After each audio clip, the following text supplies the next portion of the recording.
Hello दोस्तों, मैं अखिल लेके आ गया हूँ आप लोगों के लिए एक और डरावनी कहानी। ये कहानी सच्ची घटना पर आधारित है। तो चलिए बढ़ते हैं आज की कहानी की ओर। दोस्तों, मेरा नाम रहमान है और मैं उत्तर प्रदेश का रहने वाला हूँ।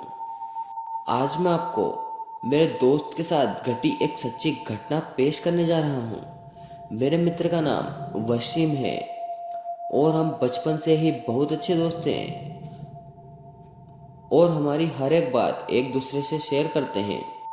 हम जब कॉलेज में आए थे तब उसकी सगाई हो गई थी। वो उसकी मंगेतर से, जिसका नाम रेशमा था, उससे बहुत प्यार करता था और वो दोनों रात भर मोबाइल पर बातें करते रहते थे। एक दिन की बात है, उसने मुझे बताया कि वो उसके मंगेतर से रात में बात कर रहा था। वसीम ने उसके मंगेतर को मिलने के लिए बोला तो उसकी मंगेतर बदली हुई आवाज में बोली, तू ज्यादा मत बोल वरना तेरे को वहीं दफन कर दूंगी। वसीम एक बार तो ये सुनकर चौंक गया और फिर सोचा वो शायद मजाक कर रही होगी। फिर वसीम भी उसको मजाक में बोला, क्या कर लेगी तू मेरा, देखते हैं। तो वो फिर बोली, आज रात देख तेरे साथ क्या होता है। यह कहकर उसने मोबाइल रख दिया। अगली सुबह जब वसीम मुझसे मिलने आया तो अपनी आप बीती बताने लगा। उसने मुझे रात को फोन वाली बात बताई और उस रात उसके साथ जो हुआ वो बताया। उसने बताया कि रात को 2-3 बजे के आसपास अचानक उसकी नींद खुली और उसके सामने एक सफेद लंबी दाढ़ी वाला आदमी बैठा हुआ था।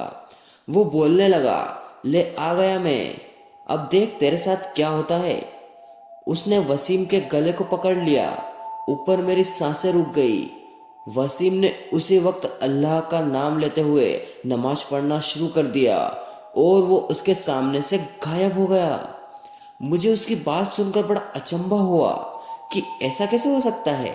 उसके अगले दिन वसीम ने फिर अपनी मंगेतर से मोबाइल पर बात की और बोला, कल रात तुम मुझे क्या नाप शनाप बोल रही थी।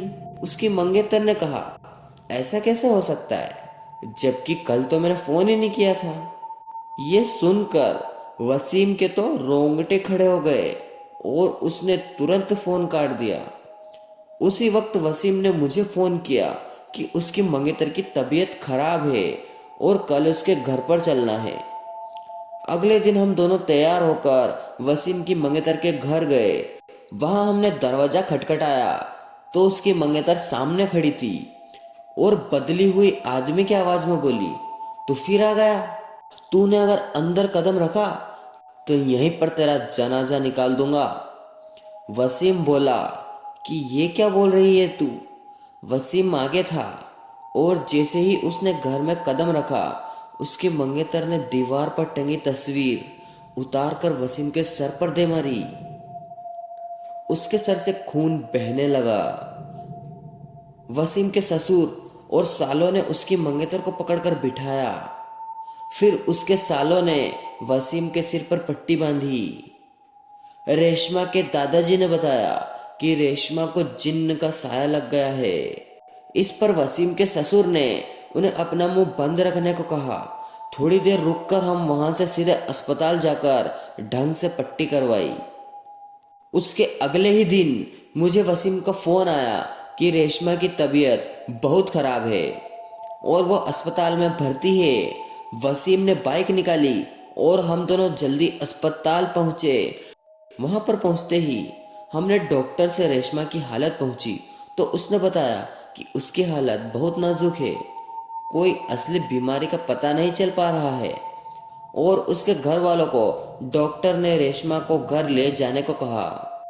सभी हैरान थे कि ऐसी क्या बीमारी है जिसका इलाज डॉक्टर के पास भी नहीं है। फिर उसके घर वाले रेशमा को घर ले आए।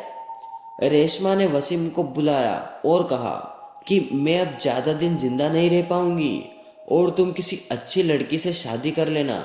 ये सुनकर वसीम की आंखों में आंसू आ गए और बोलने लगा, मैं तुम्हें मरने नहीं दूंगा। फिर रेशमा के दादाजी ने उसको पास के ही एक पीर बाबा के पास ले जाने को कहा। हम उसको पीर बाबा के पास ले गए और पीर बाबा ने बताया कि इसको एक बुरे जिन ने जकड़ लिया है, जिसकी वजह से वो इसके शरीर को नुकसान पहुंचा रहा है। अब बहुत देर हो गई है। पीर बाबा ने बताया कि इसका एक ही इलाज है। यहाँ से 80 किलोमीटर दूर एक दरगाह है, वहाँ इसका इलाज हो सकता है। और बाबा ने बताया कि इसके साथ वही इंसान जाएगा जिसे वो सबसे ज़्यादा चाहती है। वसीम ने कहा कि मैं चला जाऊँगा, मुझे बाइक भी चलानी आती है। रात के 3 बजे वसीम और रेशमा दोनों बाइक पर निकल पड़े। लेकिन आधे घंटे के बाद किसी का फ़ोन आया कि वसीम और रेशमा दोनों एक्सीडेंट में मारे गए। ये सुनकर मेरा रो रो कर बुरा हाल हो गया। मेरा सबसे करीबी दोस्त अब इस दुनिया में नहीं रहा।